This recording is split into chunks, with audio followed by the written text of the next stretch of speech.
معزز سامعین گرامی قدر، مسجدوں کی طرف آنے کے حوالے سے چند گزارشات کل آپ کے سامنے رکھی تھی کہ فرض نماز کے لیے بندہ جب مسجد میں آتا ہے اس کے لیے وضو بناتا ہے، اس کا اجر و ثواب اور فضیلت کتنی ہے۔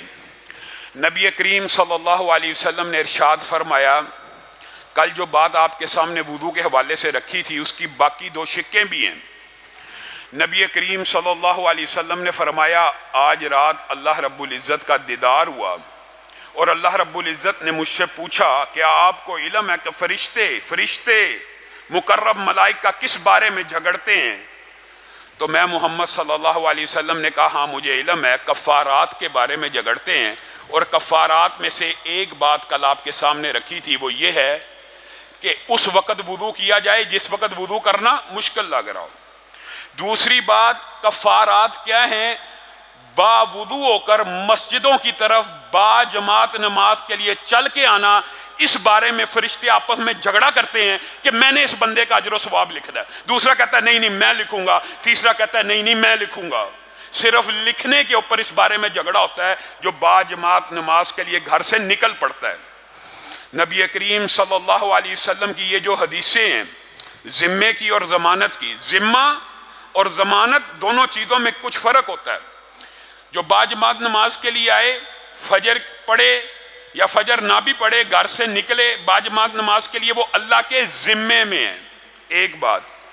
اور دوسری جو 6 مجلسوں کی حدیث ہے کہ 6 مجالس وہ اللہ کی ضمانت میں ہیں، ان میں سے ایک جو جز ہے وہ یہ ہے کہ باجماعت نماز ادا کرنے والی مسجد میں حاضر ہونا، یہ اللہ کی ضمانت میں ہے۔ اب ضمانت اور ذمے کا مطلب کیا ہے؟ نبی کریم صلی اللہ علیہ وسلم نے بھی بیان کر دیا، اور جو بات جس کے اندر ابہام کا کچھ اندیشہ تھا محدثین نے کھول کے بیان کر دیا۔ نبی کریم صلی اللہ علیہ وسلم خود ارشاد فرماتے ہیں، اس سے مراد یہ ہے عاش بخیر و مات بخیر، اگر زندہ رہے گا تو اللہ تعالیٰ خیر خیریت سے زندہ رکھے گا، اور اگر مر جائے گا خیر خیریت سے موت دے گا۔ بندے کے ذہن میں یہ سوال آ سکتا ہے کہ باجماعت نماز کے لیے بندہ آ رہا ہے، نبی کریم نے کہا عاش بخیر و مات بخیر، اس کا مطلب ہے، اس عاش بخیر کا کیا مطلب ہے؟ بخیر سے زندہ رہے گا، خیر سے مرے گا۔ یہ جو دوسری حدیث ہے نا کہ اللہ کی ضمانت ہے، وہ اس حدیث کی تشریح کرتی ہے اور مفہوم کو واضح کر دیتی ہے۔ وہ کیا ہے؟ وہ یہ ہے، عاش بخیر کا مطلب یہ ہے کہ اگر کوئی بندہ، میرے بھائیوں، اذان ہو، دکانوں کے شٹر ڈاؤن ہو جانے چاہیے، کیوں؟ اس بندے کے ساتھ اللہ کے صرف ذمے کا تعلق نہیں ہے، ضمانت کا تعلق بھی ہے۔ ضمانت کا تعلق کیا ہوتا ہے؟ تیرے ذہن میں یہ وسوسہ اندیشہ ہے میں دکان آج چھوڑ جاؤں گا، اس ٹائم کے اوپر اذان ہوئی ہے، میں دکان چھوڑ کے چلا جاؤں گا، پیچھے سے گاہک آ جائے گا، یہ ضمانت ہے، وہ ذمہ ہے۔ اور ضمانت یہ ہے کہ اگر تو نماز پڑھنے کے لیے آ جائے گا، اللہ اس سے بہتر گاہک تجھے دے دے گا۔ اور یہ بات بھی میں اپنی طرف سے نہیں کہہ رہا، محدثین نے رسول اللہ صلی اللہ علیہ وسلم کے فرامین سے یہ استنباط کر لیا، اور خود رسول اللہ صلی اللہ علیہ وسلم سے بھی یہ بات ثابت ہے۔ اگر زندہ رہے گا، نماز باجماعت کے لیے اذان ہوئی، شٹر ڈاؤن ہو گیا، اب فکر تو ہے نا کہ رزق دکان کے اوپر کوئی گاہک آ نہ جائے۔ اب ضمانت کیا ہے؟ اب ضمانت اللہ کی یہ ہے کہ اگر نماز کے لیے آ جائے گا، اس کو اس دنیا میں اللہ اچھا رزق دے گا۔ عاش بخیر کا مطلب یہ ہے کہ اللہ تعالیٰ جب تک زندہ رکھے گا بہترین وافر فراما رزق دے کے زندہ رکھے گا۔ اور اگر موت دے گا تو خیریت کی موت کا مطلب صرف یہ نہیں ہے کہ پرسکون موت آ گئی، لا الہ الا اللہ والی موت تو آ گئی، یہ بھی اچھی ہے، یہ بھی اچھی بات ہے کہ پرسکون انسان تکلیفوں اور اذیتوں سے بچ کے موت کے منہ میں چلا جائے۔ لیکن میرے بھائیوں، موت کیا ہے؟ صحابہ کے سامنے آپ کو پہلے بھی یہ بات رکھی تھی کہ حضرت بلال کہتے ہیں موت اس دروازے سے کراس کر کے اپنے محبوب کا دیدار کرنے کا نام ہے۔ موت کیا ہے؟ موت کوئی چیز نہیں ہے۔ صحابہ موت کو یہ سمجھا ہی نہیں سے کرتے، اور عاشا بخیر و ماتا بخیر کی ٹرانسلیشن یہ ہے، اصل ضمانت کا مفہوم یہ ہے، اگر مسجد جاتے ہوئے فوت بھی ہو جائے گا، مر بھی گیا، کوئی بیماری آ گئی، کوئی حادثہ ہو گیا، گاڑی کے ساتھ ایکسیڈنٹ ہو گیا، تو اللہ رب العزت مدتے ساتھ ہی اس کو جنت الفردوس میں داخل کر دے گا۔ یہ ہے ماتب خیرین کی ٹرانسلیشن، یہ ہے اللہ کی ضمانت۔ اور کون ایسا ہم میں سے جو نہ چاہتا ہو کہ جنت میں نہ جائے؟ ابو عبد الرحمن تابعی ہیں، تابعی، وہ مسجد کے اندر بیٹھا کرتے تھے۔ یہ بات بھی آپ کے سامنے رکھنی ہے کہ جو بندہ کل آپ کے سامنے اس کا دیباچہ رکھا، مسجد میں آ گیا وضو کر کے، وہ کس حالت میں ہے؟ نماز کی حالت میں۔ جو نماز کے انتظار میں بیٹھا ہے وہ نماز کی حالت ہی میں ہے، اور فرشتے اس کے لیے مغفرت کی اور رحمت کی دعا کر رہے ہیں۔ ابو عبد الرحمن بیمار ہو گئے، نزع کا عالم ہے، مسجد میں بیٹھے ہوئے ہیں، اپنا بستر آپ کو پتا انہوں نے تو مسجد ہی میں لگا لیا تھا کہ میں نے پوری زندگی مسجد میں گزارنی ہے۔ اس وقت جب آخری سانس چل رہے ہیں، ان کے ساتھیوں نے کہا اب تو گھر چلے جائیے، اب تو گھر چلے جائیے، بستر کو اٹھا لیجئے، اپنے گھر کے اندر اپنے بیوی بچوں کے درمیان چلے جائیے۔ اس عالم میں جب ندا لگی ہوئی ہے، موت کا وقت قریب ہے، اچانک سیدھے ہو کے بیٹھتے ہیں اور کہتے ہیں میں نے رسول اللہ کا یہ فرمان سنا تھا، جو مسجد میں نماز کے انتظار میں بیٹھتا ہے وہ حالت نماز میں ہوتا ہے، اور میں یہ چاہتا ہوں میرے رب سے ملاقات ہو تو میں نماز کی حالت میں دنیا سے جاؤں۔ اللہ تعالی ہمیں بھی توفیق دے۔ مسجدوں کو آپ نے معمولی سمجھا، یہ اللہ کے عبادت خانے، یہ اللہ کے گھر، دھرتی کے اوپر سب سے پاکیزہ پوتر مقامات، ان کی اہمیت اور قدر و قیمت کا آج ہمیں اندازہ نہیں ہے۔ میرے بھائیو، یہ جو نماز کی عبادت ہے، جو فرض ہے، اس عبادت کے دیباچے وضو کے حوالے سے آپ نے فضائل سنے۔ اب صرف آذان کے حوالے سے چند باتوں کو یاد رکھنا ہے اور اس کے اوپر بھی عمل کرنے کا وعدہ کرنا ہے۔ نبی کریم صلی اللہ علیہ وسلم نے ارشاد فرمایا، دیکھیں اذان کا جواب کون دے گا؟ بنیادی طور پہ وہی دے گا نا جو اذان سے پہلے مسجد میں آئے گا۔ دکان پہ بیٹھا ہوا ہے، آدھی اذان سنی آدھی نہ سنی، کوئی الفاظ کان میں پڑے کوئی نہ پڑے۔ حقیقت یہ ہے کہ اذان کی تیاری کرنی چاہیے، نماز کی تیاری نہیں کرنی چاہیے۔ اذان کی تیاری کر کے بندہ گھر سے نکلے، اذان بھی پا لیتا ہے، اقامت بھی پا لیتا ہے، اور اس کے اندر فضائل کیا ہیں؟ اذان اور اقامت کے مابین کی ہوئی دعا اللہ قبول فرماتے ہیں اور رد نہیں کرتے۔ مسجد میں اذان سے پہلے آئے گا تو ہی یہ وقت پائے گا نا کہ اذان اور اقامت کے مابین کوئی لفظ اللہ کو کہہ دے۔ یہ بھی نبی کریم نے گارنٹی دے دی ہے، اذان اور اقامت کے مابین کی جانے والی دعا اللہ رد نہیں فرماتے۔ جس طرح کل آپ کو کہا تھا کہ رات کو اٹھا دعا کی اللہ قبول کریں گے، اسی طرح اذان اور اقامت کے مابین مسجد میں بیٹھا نماز کی حالت میں، اس حالت میں اللہ سے دعا کر رہا ہے، اللہ تعالیٰ قبول فرمائیں گے۔ اور پھر اسی پر بس ہے، اگر اذان کی تیاری کر کے گھر سے نکل آیا ہے، وضو کر کے پوری اذان کا جواب دیا، اذان کا جواب اللہ کا شکر ہے مسلمان دیتے ہیں، جو مؤذن کہے وہی بندہ دہرائے، جو مؤذن کہہ رہا ہے آپ نے وہی دہرانا ہے۔ لیکن جب حی علی الصلاۃ و حی علی الفلاح پہ پہنچے گا آپ نے کیا کہنا ہے؟ لا حول ولا قوت الا باللہ۔ کتنا بڑا کام ہے، بڑا مشکل ہے، بندہ تھک جاتا ہے، کوئی بوجھ اٹھانا پڑتا ہے، کوئی محنت کرنی پڑتی ہے۔ نبی کریم صلی اللہ علیہ وسلم نے ارشاد فرمایا، فقط اتنے جملے، اتنے الفاظ زبان سے نکالنے والا دخل الجنہ۔ اور جو یہاں پہ کچھ طالب علم عربی زبان کے بیٹھے ہیں وہ سمجھتے ہیں اس کا مطلب کیا ہے، دخل الجنہ۔ جب نبی کریم صلی اللہ علیہ وسلم مستقبل کا کوئی واقعہ ماضی کے صیغے سے بیان کریں نا، اس کا مطلب کیا ہوتا ہے؟ کہنا تو یہ چاہیے تھا کہ وہ جنت میں داخل ہو جائے گا۔ کہا کیا؟ داخل الجنہ، وہ جنت میں داخل ہو چکا ہے۔ یہ ماضی کا صیغہ کیوں استعمال کیا جاتا ہے؟ تاکید۔ نبی کریم کو تاکید پیدا کرنے کی ضرورت کوئی نہیں ہے، نبی سے زیادہ سچی بات کسی کی نہیں ہے، صرف آپ کو اور مجھے سمجھا رہے ہیں کہ اس کا جنت میں داخل ہونا یقینی ہے۔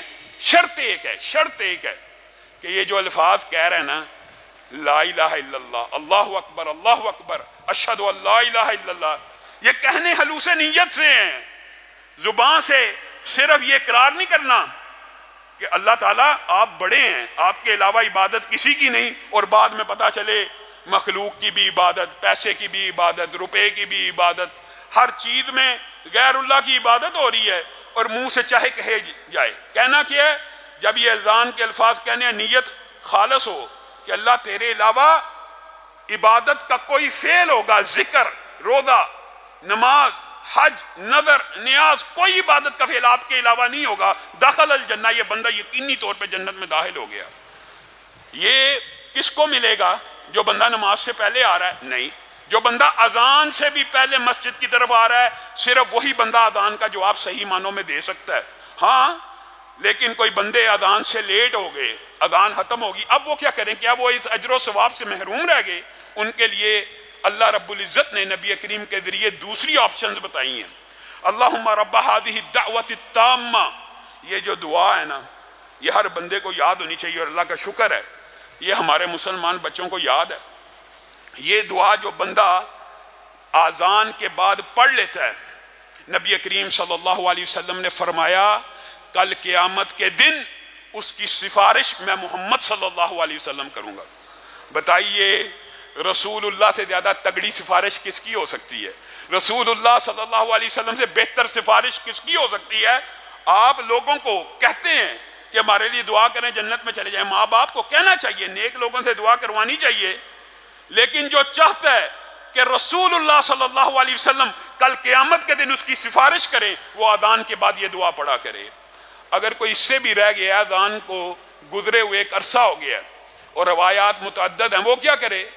وَأَشْهَدُ أَن لَا إِلَٰهَ إِلَّا اللَّهُ وَأَشْهَدُ أَنَّ مُحَمَّدًا عَبْدُهُ وَرَسُولُهُ، اور یا لا الہ الا اللہ وحدہ لا شریک لہ لہ الملک ولہ الحمد وہو علی کل شیء قدیر۔ بنیاد یہی ہے کہ اللہ کی توحید کا اعلان کرے، رسول اللہ صلی اللہ علیہ وسلم کی رسالت کا اعلان کر کے کیا الفاظ کہے؟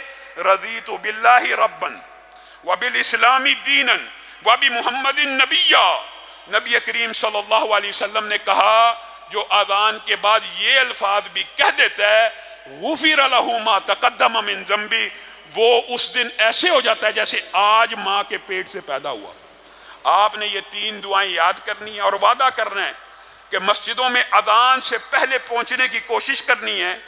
ضمانت اللہ کی ہے، آپ کو مسجد سے کیا چیز روکتی ہے؟ کاروبار، کوئی کام، اللہ کی ضمانت ہے کہ اللہ اپنے ذمے وہ کام بھی لے رہا ہے اور ضمانت بھی لے رہا ہے۔ اگر تجھے کسی کام کے اندر نقصان کا اندیشہ ہے، رب تیرے نقصان کو پورا کرے گا۔ اللہ سے زیادہ تگڑی ضمانت، اللہ سے زیادہ تگڑا ذمہ کس کا ہو سکتا ہے؟ میرے بھائیو، نبی کریم صلی اللہ علیہ وسلم نے ارشاد فرمایا کل قیامت کا دن ہوگا، جیسے کل آپ کے سامنے یہ بات رکھی تھی کہ پہلی صفوں کے اوپر بھی فرشتے درود بھیجتے ہیں۔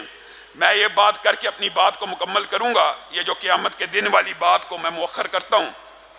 نبی کریم صلی اللہ علیہ وسلم نے یہ جو باتیں کی ہیں کہ جو بندہ مسجد میں آئے حالت نماز میں ہے، جو بندہ پہلی صف میں آئے اس کے اوپر فرشتے درود بھیجتے ہیں، دوسری صف میں علی الصفوف المتقدمہ یعنی پہلی اقامت سے پہلے ساری صفوں کے اوپر فرشتے درود بھیجتے ہیں۔ ان میں سے ایک روایت یہ بھی ہے ان اللہ وملائکتہ یصلون علی میامن الصفوف، اللہ اور اس کے فرشتے دائیں ہاتھ والوں کے اوپر درود بھیجتے ہیں۔ کس میں؟ جو صفوں کے امام سینٹر میں ہیں، جو امام سے دائیں ہاتھ ہو کے کھڑے ہوتے ہیں۔ اس سے کیا مراد ہے کہ کیا بائیں والوں کے اوپر درود نہیں ہے؟ بائیں والوں کے اوپر بھی ہے، لیکن دائیں والوں سے ابتدا کرنے کا مطلب جب اللہ اور رسول اللہ کسی بات کو کہہ دیں ابتدا وہاں سے ہو رہی ہے تو یہ بات سمجھ آتی ہے کہ صفوں کو دائیں جانب سے پہلے مکمل کرنا چاہیے، اور بائیں جانب والوں کو وہ اجر و ثواب مل جائے گا اگر دائیں آخر تک کوئی بندہ نہیں کھڑا، اگر کوئی بندے کی گنجائش نہیں ہے کہ وہ دائیں جا کے کھڑا ہو، اگر پھر وہ بائیں جائے گا تو انشاءاللہ وہ بھی اجر و ثواب میں شامل ہو جائے گا۔ اور میرے بھائیوں، ایک بات ضمنی طور پہ آئی ہے تو کہہ دینی چاہیے، ہمارے معاشرے میں خام حق چند غلط باتیں مشہور ہیں۔ ان اللہ وملائکتہ یصلون علی الذین یصلون الصفوف، کہاں پہ ہم؟ اللہ اور اس کے فرشتے صفوں کو ملانے والوں کے اوپر درود بھیجتے ہیں۔ آج ہم کہاں کھڑے ہیں؟ کس معاشرے میں کھڑے ہیں؟ مسجد میں 6 فٹ کا فاصلہ کر دیا جائے، اور جب یہ 6 فٹ کا فاصلہ نہیں تھا، 3 فٹ کا فاصلہ نہیں تھا، مذاق خیز باتیں ہیں نا، گاڑی سے اترتے ہیں کٹھے بیٹھے ہوئے، گاڑی میں 1 فٹ کا فاصلہ نہیں، مسجد میں 6 کا ہونا چاہیے، جہاز میں 1 انچ کا فاصلہ نہیں ہے، ایئرپورٹ میں 3 فٹ کا ہونا چاہیے۔ یہ ساری مذاق خیز باتیں ہیں، اور نبی کریم صلی اللہ علیہ وسلم کی اس حدیث کے اوپر اگر غور کریں، عام دنوں کے اندر بھی ہمارے معاشرے میں عجیب و غریب یہ بیماری ہے، ساتھ والا بندہ پاؤں کے ساتھ پاؤں یا صف کے ساتھ صف ملانے کی کوشش کرے، دوسرا بدک جاتا ہے۔ کیوں بدکتا ہے؟ نبی کریم صلی اللہ علیہ وسلم نے یہ بھی فرما دیا، میں تمہیں، میرا چہرہ تو قبلہ رو ہوتا ہے لیکن میں تمہیں دیکھ رہا ہوتا ہوں۔ اب منکرین حدیث کا چیپٹر شروع ہوتا ہے۔ منکرین حدیث کو یہ حدیثیں سمجھ نہیں آتی، خود موٹر سائیکل پہ بیٹھے ہوں گے، گاڑی پہ بیٹھے ہوں گے، بیک ویو کا مرر لگا ہوگا، یہ دیکھ سکتے ہیں، اور اللہ کے رسول کو اللہ تعالیٰ نے یہ صلاحیت دی ہے کہ وہ پیچھے دیکھیں، یہ ان کو سمجھ نہیں آنا۔ اور عجیب بات یہ ہے کہ جس چیز کا حدیث سے انکار کرتے ہیں نا، وہ چیز قرآن میں اللہ تعالیٰ نے اسی حوالے سے کسی نہ کسی طور پہ ڈالی ہوتی ہے۔ انشاءاللہ کبھی وقت آیا یہ بات بھی مکمل کریں گے۔ میرے بھائیوں، صفوں کو کیوں نہیں ملانا؟ یہ کس امام کا فتویٰ ہے؟ یہ کچھ باتیں غلط العام ہیں، یہ سمجھا جاتا ہے شاید معاذ اللہ فقہ حنفی کا مسئلہ ہے، یا کسی امام نے کہا کہ دور دور کھڑے ہو۔ کسی نے نہیں کہا، کسی نے نہیں کہا۔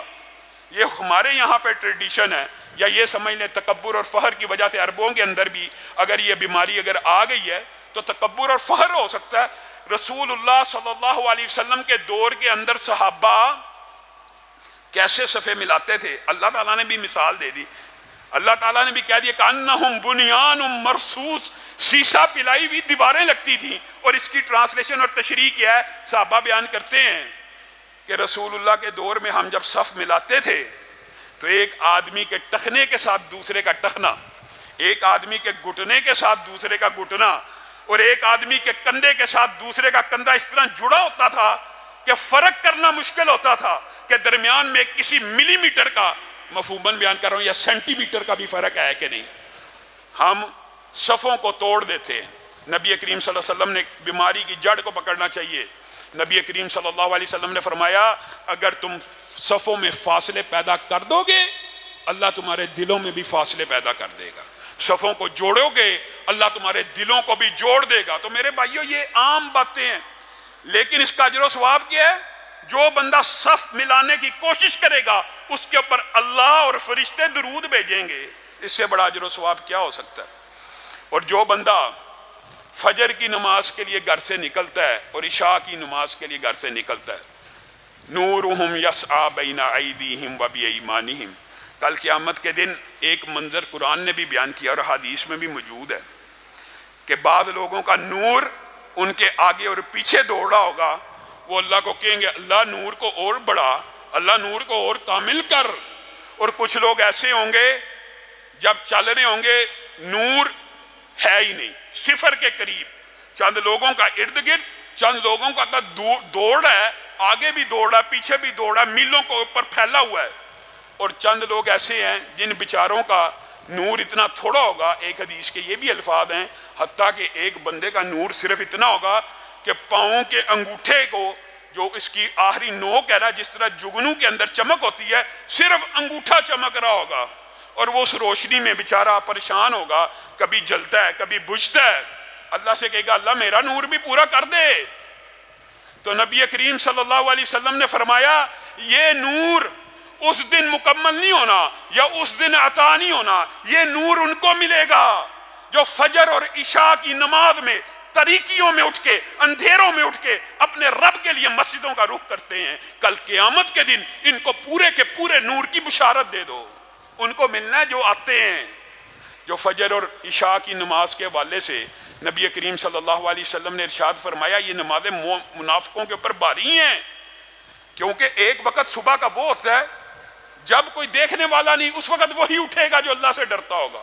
شاہ کے وقت بندہ تھک چکا ہوتا ہے، سارے دن کے کاروبار سے مسجد میں آنا مشکل ہو جاتا ہے، یہی دو نمازیں مسجد میں پڑھنا مشکل ہوتا ہے بندوں کے اوپر، اور جو یہ دو پڑھتے ہیں ان کو کامل نور کی صرف بشارت نہیں ہے۔ میرے بھائیو، یہ فرض نمازیں ہیں، فرض، اور فرض نمازوں کا اجر و ثواب کتنا ہے؟ نبی کریم صلی اللہ علیہ وسلم نے ارشاد فرمایا جو بندہ عشاء کی نماز با جماعت مسجد میں پڑھ لیتا ہے اس نے کیا کیا؟ نبی سے زیادہ سچی بات کسی کی نہیں، اس نے نصف رات کا قیام کر لیا۔ اور جس نے فجر کی نماز با جماعت پڑھ لی اس نے پوری رات کا قیام کر لیا۔ کون ہے جو نہیں چاہتا؟ ہم یہاں پہ 1-2 گھنٹے اللہ کو راضی کرنے کے لیے اس لیے آتے ہیں کہ رسول اللہ نے ہمیں کہہ دیا ہے اس رمضان کا صرف 30 دن کا قیام انسان کو گناہوں سے پاک صاف کر دیتا ہے، اور اگر ہر روز کا قیام آپ اپنے مقدر میں کرنا چاہتے ہیں تو فجر اور عشاء کی نماز باجماعت پڑھیے، پوری رات کا قیام آپ کے نامہ اعمال میں لکھ دیا جائے گا۔ رسول اللہ صلی اللہ علیہ وسلم نے فرمایا اگر لوگوں کو پتہ چل جائے نا فجر کی نماز کی اہمیت، لوگوں کو پتہ چل جائے تو وہ اپنے گھٹنوں کے بل نہیں بلکہ اپنی سرین کے بل یعنی گھسٹتے ہوئے، اپنی رانوں کے بل گھسٹتے ہوئے معذور بھی ہوں تو چل کے لازمی آئیں کہ اللہ تعالیٰ نے ان کے بدلے میں کل قیامت کے دن کیا اجر رکھا ہے۔ اور اگر پتہ چل جائے کہ اذان اور صف اول میں کیا ہے تو لوگ آپس میں قرہ ڈالیں، قرہ اندازی کریں، میں نے کھڑے ہونا ہے، میں نے کھڑے ہونا ہے، میں نے کھڑے ہونا ہے، اس کام کے لیے قرہ اندازی ہو۔ لیکن لوگوں کو اس چیز کا ادراک نہیں ہے، شعور نہیں ہے۔ آپ یہ اندازہ کیجئے کہ رسول اللہ صلی اللہ علیہ وسلم نے ارشاد فرمایا ہے جو بندہ، میں صرف نفل کی بھی بات کر رہا ہوں اور فرض نمازوں کے لیے آنے کے بعد، فرض نمازوں کے بعد خصائص آپ کے سامنے رکھ رہا ہوں، یہ باب طویل ہے، اگر آپ چاہیں گے تو فرض نماز کا بندہ مومن کے اوپر باجماعت پڑھنا یہ لازم اور واجب ہے، اس حوالے سے بھی چند گزارشات رکھیں گے۔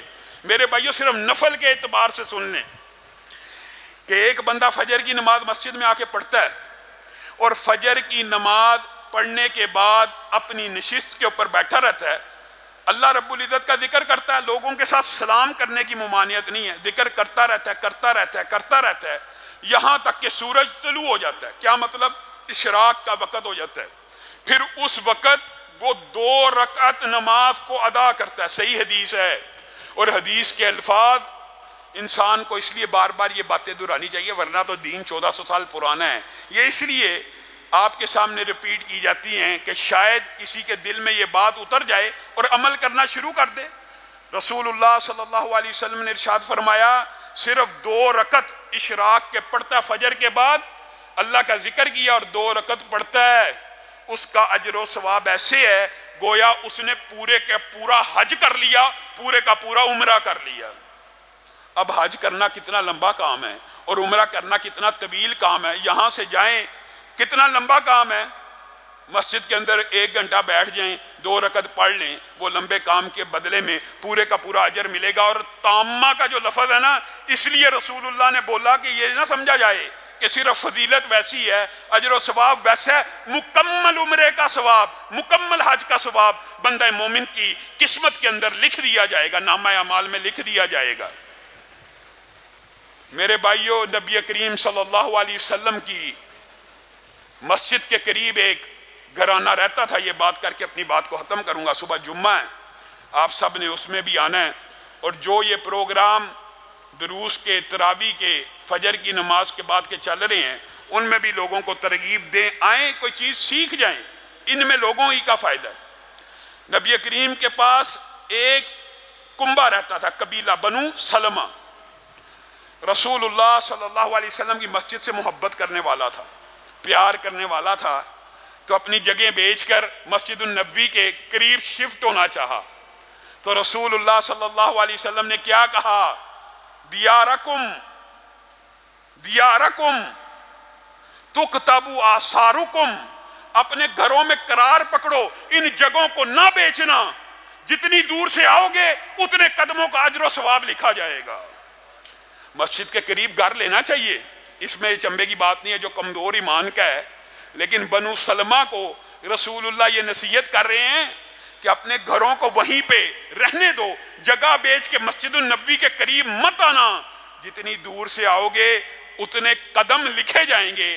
ایک صحابی نبی کریم صلی اللہ علیہ وسلم کے پاس آگے اور آگے کہنے لگے اللہ کے رسول، میں بھی چاہتا ہوں کہ گھر دور ہو، آتے وقت بھی قدم لکھے جائیں اور جاتے وقت بھی لکھے جائیں۔ اب رسول اللہ نے ابھی تک یہ تو نہیں تھا کہا کہ جاتے وقت بھی لکھے جاتے ہیں، لیکن رسول اللہ صلی اللہ علیہ وسلم نے اس کی بات سنی اور مسکرانا شروع ہو گئے اور کہنے لگے جس چیز کی تو نے تمنا کی ہے اللہ رب العزت نے اس کو قبول کر لیا ہے، اب قدم صرف آنے کے نہیں لکھے جائیں گے، جانے کے بھی لکھے جائیں گے۔ اور پوری امت کے اوپر آسانی ہو گئی کہ صرف آنے کے قدم نہیں لکھے جاتے بلکہ جانے کے قدم بھی لکھے جاتے ہیں۔